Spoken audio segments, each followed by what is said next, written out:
Hi guys and welcome on GSM-ABC YouTube channel. In this video I will show you how to change the band on Samsung Galaxy Watch Ultra. So here is my Galaxy Watch Ultra and here is the watch, and this is the original band from the box. It's an orange one. And now to put the band on your watch, it is very easy.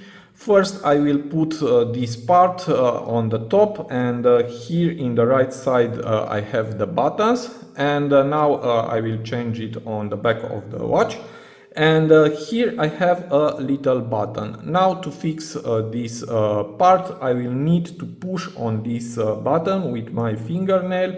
So let's do it. Just push it on this button and put this part like this, and that's all. Now to put the second part, again we have here a little button. Just push it on it and put this part like this, and that's all. So it is very easy, and now you can put your watch on your hand.